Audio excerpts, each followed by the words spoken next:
Today we are doing outfield part one because we're going to have a heavy outfield breakdown. There's a lot of outfield. There's lots of deep position to get to, obviously. There's a million of them. And you also have to roster about like 6 or 7 of them probably in most leagues. So we're talking about outfield, big position. This is a swing position. This is a position that can win or lose a league. Tier one, the God tier, the one and only. Who's the best in this tier? Who's the worst in this tier? It's all one guy. There's one who's head and shoulders above everyone else. He's the first overall pick. If you're drafting today, he's the only right pick, right? Well, I don't know if you actually have been. It came out over the last couple of days that he's actually dealing with some I know. knee So how problems. concerned are you about this? I'd be lying if I said I wasn't a little concerned. But everything I just said about playing for the floor, I don't think that matters when you're talking about Ronald Acuna Jr. Yeah, by the way, I was going to say, we're talking about Ronald Acuna. As I say, if I have the number one pick, I'm sorry. Even if he misses time, I'm still taking him number one because if you do make it to the Really, playoffs, how he's going to much carry time? you. I would say he's worth still at the number one pick, maybe about a month. A month. And You're talking about like, that's already what, 20% of a season? yeah, maybe that's a little bit much, If he but plays 80% of the season coming back from an injury, so it could be he starts slow. I mean, maybe takes some more games off. We talked about this on last episode. The Braves are playing for the postseason. They're not playing for now. You talk about the guy at the end of the day playing 70% of the season, and you'd still take him number one overall. yeah, because when the playoffs come, he's the guy I want on my team. If I'm making the playoffs, I want him on my team. I understand, yeah, you're gonna miss some time, and it again depends on the league. But if you're talking a head-to-head league, yeah, I think a month is worth it because again, he is that much better than everybody else. That by the time those playoffs come around, hopefully you're making it right. You want to obviously make the playoffs, but that's my take on it. I'm still gonna take him And until to put it I in hear something perspective, different. there's a guy who's going to hit 40 home runs, and he stole what last year? 70 bases. 70, yeah, I went 40-70. So It's it's you're just stupid. It's the value is of two great players. Like if you had two players that hit 20 home runs, each hit 20 home runs and stole 35 bases, you'd be like, they are one of the best players in fantasy baseball. So if you have a guy who's going to hit 40 home runs and steal 70 bases and then the average and everything else that he brings to the table, it's almost unfair how good he is. yeah. And if you have the first overall pick and if he wasn't hurt, like automatically you're like, wow, you win. Congrats. He's that Yeah, good. I wouldn't even gloss over the average. I mean, he hit 337 last year. That's I just mean, that's what I'm saying. This unbelievable. guy, yeah, Yeah. insane. 150 runs, 100 RBI. Like there's no debate. So even with the little bit of a knee injury, I'm still taking him. Yeah, I mean, we're right there in lockstep on that. And if we hear that it's worse and it could be lingering, and that's where you start to get Yeah. um more in depth and there are issues, and stay locked in with us because we'll have all the up to the minute updates on Ronald Acuna and his health, and obviously the insiders will too. Because if this is the guy who is a league changer, a league swinger, like you said, and if he comes back and is in the stretch run, just winning you games, then it's huge. But can you survive? Can you get to that point where you're hanging on to a playoff spot if you're wasting the first overall pick on a guy who's not going to play maybe the first half of the season? That's what you have to weigh here with Ronald Acuna. But If we're talking first half, I think that's a little bit different, but I'd give him some time. And yeah, but it's so hard to know. If you say he misses April, and then that means that he's iffy in May and he's not fully himself, and maybe he's taking a few more games off, and then by the time he's fully getting into health, it's June. That's the half a season. You know what I mean? So Yeah. even if he's just technically out for a month, he has to ramp up and it's his spring training again. You know what I mean? He didn't have a spring training. This is his spring training now.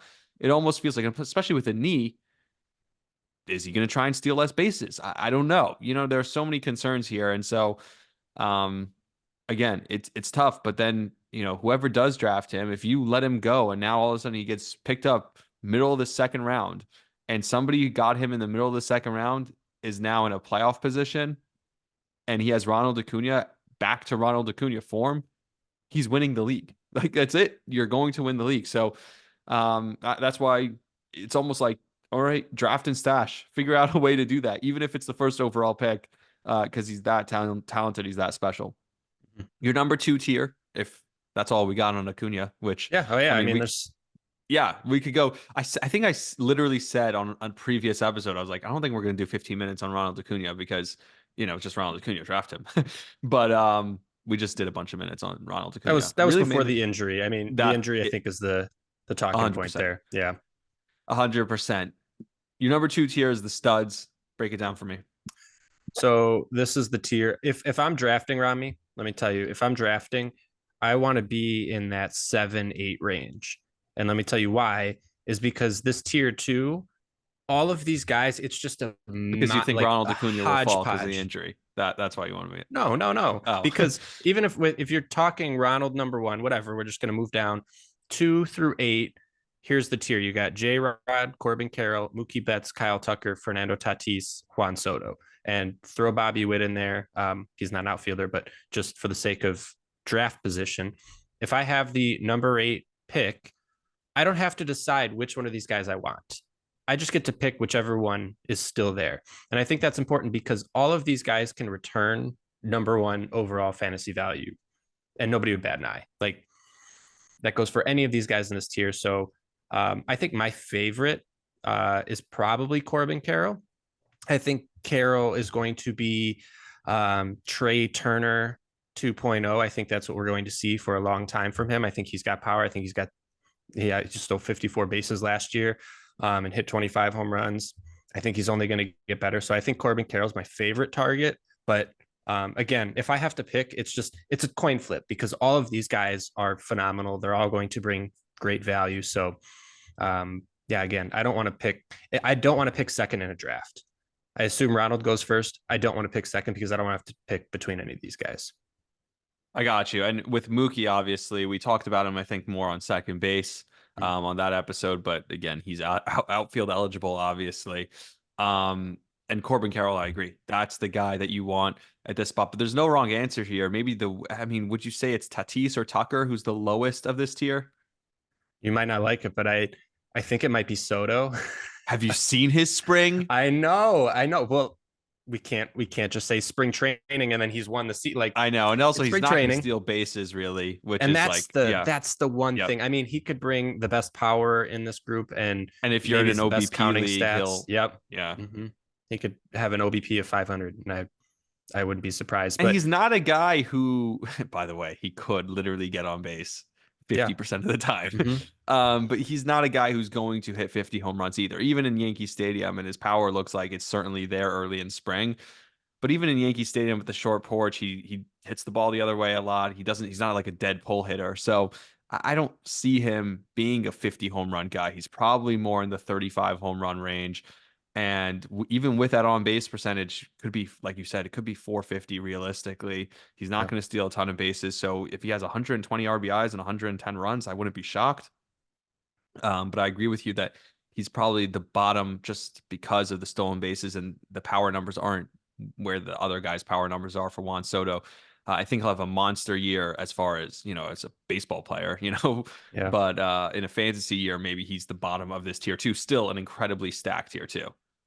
Yeah, and the one thing you mentioned, Kyle Tucker maybe being your worst out of these guys. The one thing I do like about Kyle Tucker that I think this year is going to make a difference is I think, and I'll have to dive into my sources again, but I've read that he could move up in the lineup this year. So he has been consistently hitting 6th, which what the hell? Why is Kyle Tucker not your top 4 hitters on one of the most and Bregman hasn't but been the last couple of years the guy that should be batting in the top 4 in a lineup, so if you're talking about that lineup with Altuve and obviously with Alvarez, it's really the 2 of them and Tucker, right? Yeah, and I think it's like some lefty because Jordan's lefty too, right? So I think that I would lead off Kyle Tucker, get him at the top of that lineup. Like we've seen that power guys maybe bat him first, Jose second, Jordan third. I don't know. I like that. And so if he moves up, I mean, that's just only going to get him more plate appearances. So I really like Kyle Tucker. I think Tatis has 30, 50 upside. We obviously just saw what Mookie can do. I mean, yeah, there's no wrong answer in tier 2. So is there does it feel like there's something like a load off the shoulders of the Padres? Maybe they almost have a bump statistically, at least, because there isn't that forced weird nature with the team. I talked to Jake Peavy last year, and he said he spent some time with the Padres, and I was like, "What's wrong with the Padres?" And he said to me, he's like, there's no chemistry. They don't play for each other. They literally bought a team and put a bunch of like discombobulated pieces together. And you almost don't think about that with baseball, that a team has to have team chemistry to play well. That's why they weren't winning games, and their individual stats were pretty good last year. But it wasn't translating to wins. Maybe all of a sudden something changes with them now that they've made some changes. I don't think Blake Snell will be there anymore. Obviously, they traded away Juan Soto. Maybe they almost get a little bit of a bump from not having that pressure of that super team there.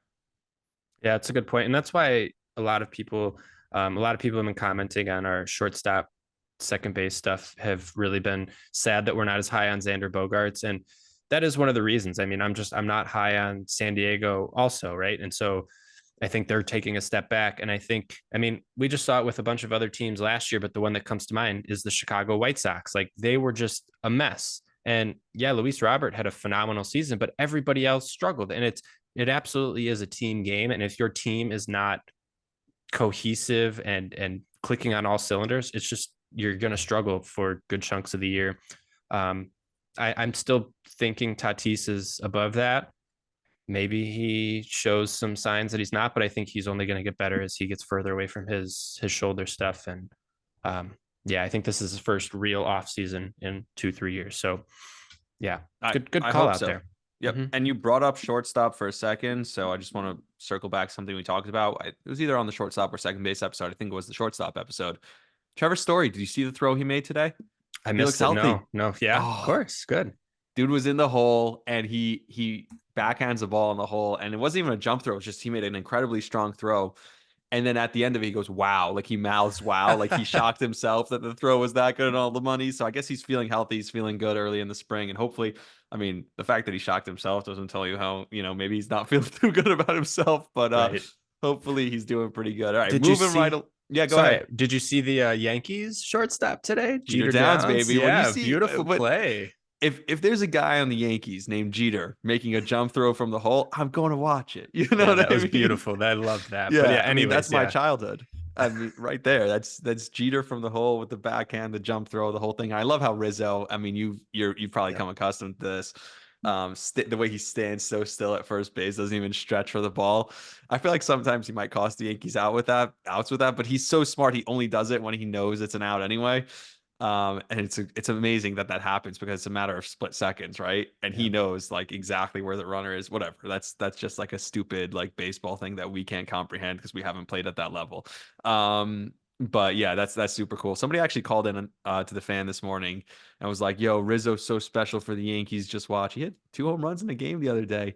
So that was pretty cool to see. I Yeah, still don't I think could he's see him gonna have a coming back. great. Yeah. Yeah, I Yeah. don't know. I'd like it, but another Yankee, though, who's a big bopper in the lineup, is leading off your potential tier 2 guys, which is the name of your tier 3.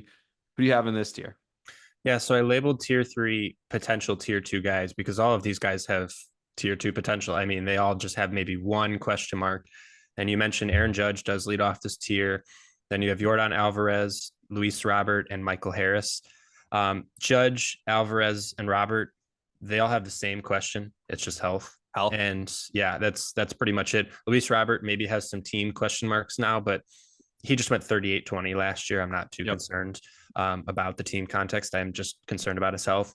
And then Michael Harris doesn't have health question marks per se, but he has question marks as to whether or not that 9 spot is going to be hindering him and his fantasy value. He's probably going to hit out of the 9 hole for a good Atlanta offense, which hitting out of the 9 hole is still like hitting 5th or 6th in most good lineups for Atlanta. So I'm not super worried about it, but if he moves up in the lineup and he is a top 4 or 5 hitter for that team, he is easily a tier 2 guy.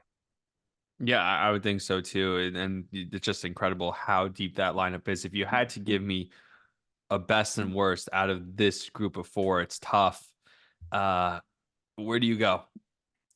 I do think my worst is Luis Robert just because of the team It's a health and bet and the a team health. bet. Yep. Yep. The double dinger. And then the best, if you're putting a gun to my head, you're gonna hate me. I'm taking Jordan over Judge. I think Jordan also. I think I I'm would take taking Jordan Jordan. too. Yeah, Yeah, I'm sorry, 100%. Judge, but I mean it's close. I'm not gonna fault anyone for taking Judge, but I'm taking Jordan. I'm with you. It does worry me that he's playing outfield this year. I wish he was DH only, because I would even be willing to throw him in my util spot. But the fact that it looks like he's going to play left field does make me a little nervous, because The health concerns. he's a big guy out there. Yeah. I don't need a tight end running around in the outfield getting Well, hurt. I mean, So, try Aaron Judge playing center field. 'Cause exactly. That's going to go Yep. great for the Yankees. Yep. And with the health concerns, I'm right there with you.